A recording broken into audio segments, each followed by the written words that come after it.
ভারতের পক্ষ থেকে যা করার করা হয়ে গেছে, আর ভারত আগ বাড়িয়ে কিচ্ছু করবে না। বর্তমান তারেক রহমান সরকার মানুষের স্বার্থের কথা ভেবে কোনো কূটনীতি করছেন। তাদের ধারণা তাদের পেছনে ওই সামরিক জোট ইত্যাদি আছে, এগুলো নিয়ে কোনো পরোয়া করে কোনো লাভ আছে? ভারত আজ পর্যন্ত কোনো যুদ্ধে হারিনি। জি। তারেক রহমান সরকারকে প্রথম প্রধানমন্ত্রী নরেন্দ্র মোদী আমন্ত্রণ জানিয়েছিলেন সপরিবারে সফরের জন্য, দ্বিপাক্ষিক সফরের জন্য। দ্বিতীয়বার তাকে আবার আমন্ত্রণ জানানো হয়েছিল, সেটা হচ্ছে ভারতে যখন ব্রিক্স শিখর সম্মেলন অনুষ্ঠিত হতে চলেছে, যেখানে চীন এবং রাশিয়ার প্রেসিডেন্টরা আসছেন বলে ভারতে মোটামুটি খবর আছে। সেইখানে একটা আউটরিচ সম্মেলনে বিমস্টেকের সভাপতি হিসেবে তাকে আমন্ত্রণ জানানো হয়েছিল, যেখানে অন্যান্য যে বহুরাষ্ট্রীয় যে মঞ্চ আছে তাদেরও প্রধানদের আমন্ত্রণ জানানো হয়েছে, যেমন আসিয়ান বা ইউরোপিয়ান ইউনিয়ন, এই ধরনের। এখন দুর্ভাগ্যজনক বিষয় হচ্ছে তারা একটাই কথা বলছেন যে অনুকূল পরিস্থিতি না হলে তারা নাকি ভারতে আসবেন। অনুকূল পরিস্থিতি বলতে কি বোঝায়? মোটামুটি ভাবে বোঝা গেছে, সেটা হচ্ছে যে শেখ হাসিনার মুখ বন্ধ করে রাখতে হবে, তিনি যেন কোনো কথা বলতে না পারেন। এটা হলেই নাকি একটা অনুকূল পরিবেশ তৈরি হবে। হাস্যকর কূটনৈতিক সিদ্ধান্ত, সারা বিশ্বে হাসি খোরাক করছে তারা। আমি বলছি বাংলাদেশের গণমাধ্যম লিখেছে, প্রথম শ্রেণীর গণমাধ্যম, যে অত্যন্ত ভুল সিদ্ধান্ত।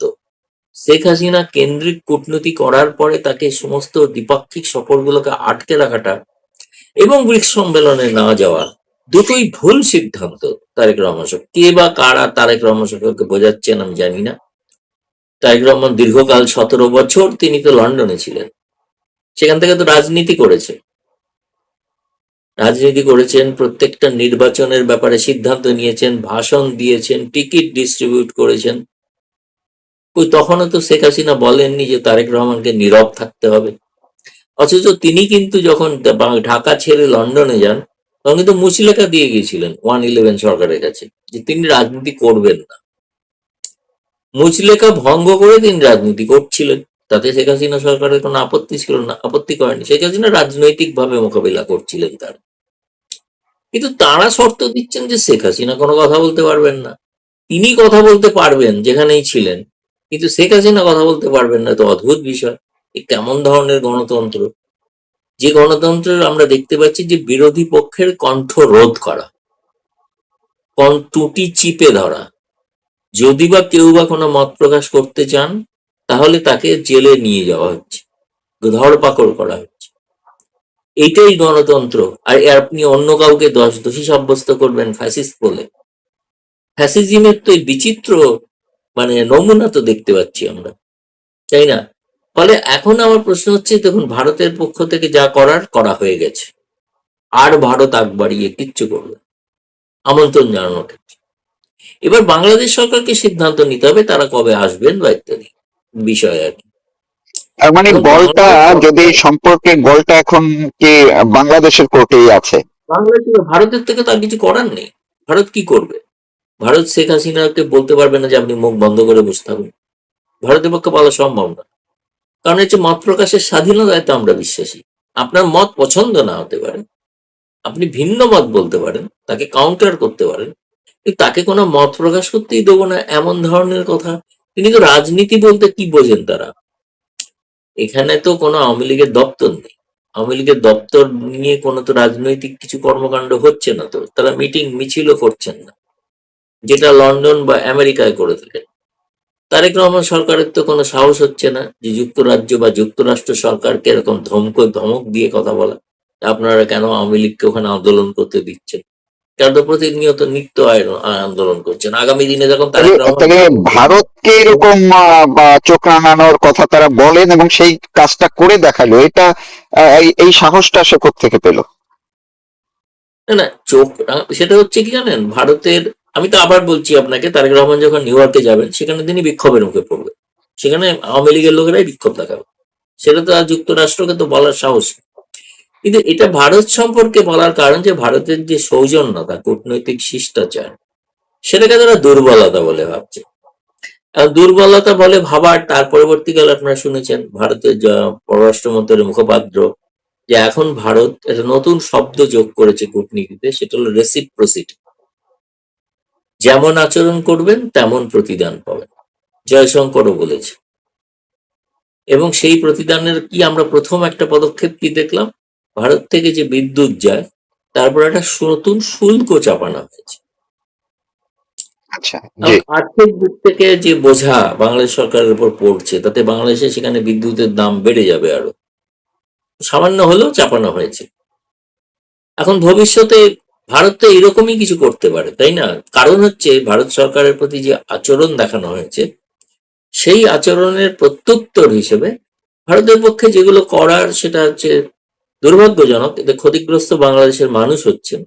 কিন্তু বর্তমান তারেক রহমান সরকার মানুষের স্বার্থের কথা ভেবে কোনো কূটনীতি করছেন। তারা জঙ্গিবাদ এবং তাদের যেটা মনে হয়, ধরুন আপনি মক্কা জোটের কথা বলছেন, আপনি মক্কা জেট হলে বাংলাদেশে কি সমস্ত শাকসবজির দাম কমে যাবে? সমস্ত মানুষ সবকিছু পাবেন? আপনি এমন কিছু প্রতিরক্ষা সংক্রান্ত চুক্তিতে যেতে যাচ্ছেন যার সঙ্গে সাধারণ মানুষের দৈনন্দিন জীবনের কোনো যোগসাযোগ নেই।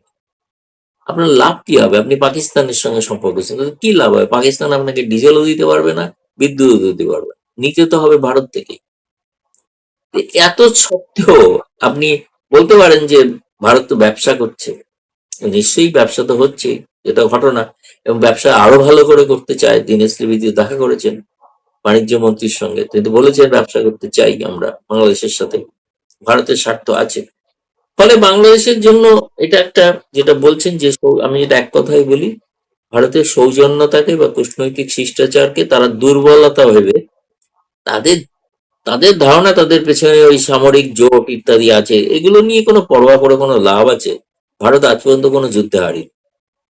এগুলো কোনো কথা বলে, এসব বলিয়ে ভয় দেখিয়ে ভারতের মতো একটা বিশাল দেশ, তাই না, বিশাল দেশ, 140 কোটি মানুষ, সেই দেশের সঙ্গে আপনি যেটা করছেন, সেটা অনেক সময় যেটা হয় না যে ওই হাতিকে একটা ইঁদুর লাথি মেরে চলেছে, কিন্তু হাতির কোনো খেয়ালই হচ্ছে না, কিংবা মশা কামড়াচ্ছে, হাতি বুঝছেই না, কখনো যখন একটু ল্যাজ ঝাপটা দিচ্ছে। সেরকম ল্যাজ ঝাপটার মতো আমরা 5% একটা বসিয়েছি ট্যারিফ, ভবিষ্যতে আরো বসতে পারে।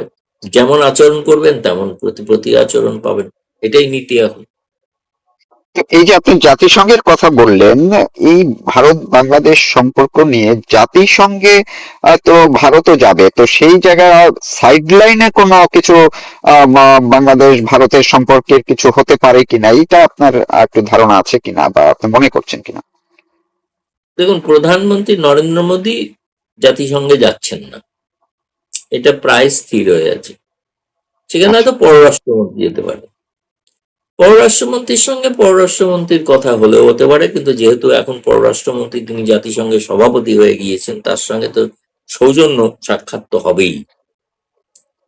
তার সঙ্গে বাকি পররাষ্ট্র প্রতিমন্ত্রী যারা আছেন তাদের সঙ্গে দেখা হবে কি হবে না, এটা আমি এখনো জানি না। মানে আমাদের ক্যাবিনেট, ফুল ক্যাবিনেট মন্ত্রী, তিনি প্রতিমন্ত্রীর সঙ্গে সাক্ষাৎ করবেন কিনা, এটা আমার মানে আমি জানি না, এটা জানতে হবে, এটা চেক করতে হবে। আমার মনে হয় না, নর্মাল প্রোটোকল অনুসারে মনে হয় না কোনো সাক্ষাতের সম্ভাবনা, মনে হয় না কোনো সাক্ষাতের।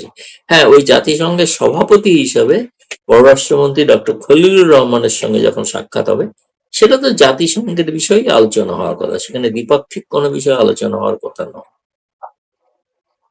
আমি একদম শেষ করব আপনার কাছ থেকে এইটুকু একটু, এই যে আমি যদিও গতকালকেও আর একজনের সঙ্গে একই প্রশ্নটি করেছিলাম, তো এই জায়গায় রাজনৈতিক ভাবে যে বাংলাদেশে ভারত বিদ্বেষী যে রাজনৈতিক জোট বা গ্রুপটা আছে, বিএনপি, জামাত, এনসিপি, এমনকি বাম কোন কোন দলও তো আছে, আপনি তো ভালো করেই জানেন, তো সেই জায়গায় এখন ভারত কি এটি প্রমাণ করতে সক্ষম হলো যে তোমরা যে বলো আমরা ভারত কেন আওয়ামী লীগকেই শুধু আমাদের আস্থার দল হিসেবে মনে করি, সেটা কি আবার ভারত প্রমাণ করে দিল যে তোমাদেরকে তো আমরা ডাকছি, কাছে আসার জন্য আমন্ত্রণ করলাম, তোমরা প্রত্যাখ্যান করছো, ফলে আওয়ামী লীগই আমার আমার জন্য আস্থার জায়গা, এইটা কি ভারত প্রমাণ করে দিল কিনা আবারও? না, মানে প্রমাণ করে দিল, আপনি যেটা বলছেন আওয়ামী লীগের প্রসঙ্গ, আওয়ামী লীগ তো এখানে তারা অতিথি হিসেবে আছেন। আহ কিন্তু ভারতের গণমাধ্যমে বহু জায়গায় বহু জায়গায় কথা হচ্ছে যে তারা লিখছেনও, সম্পাদকীয়তেও লিখছেন যে এনাফ ইজ এনাফ, যথেষ্ট হয়েছে। বাংলাদেশকে মানে কেউ কেউ তারা এতটাও কঠোর ভাষায় বলেছেন উচিত শিক্ষা দেওয়া উচিত।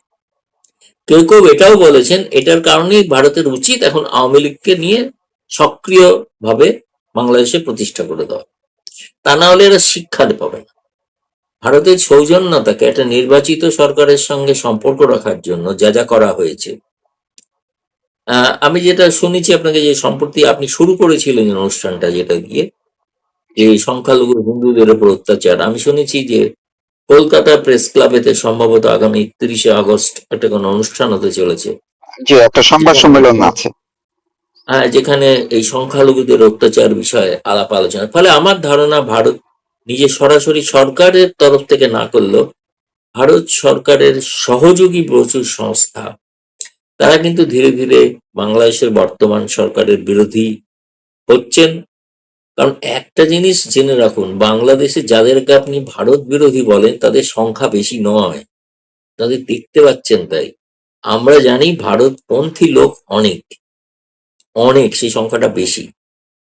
এবং যেটা আপনি দেখেছেন যে ভিসা শুরু করার সঙ্গে সঙ্গে কি ধরনের অবস্থা হয়েছিল।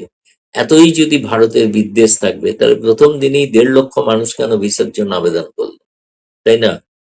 ভারতে নাও তো আসতে পারত।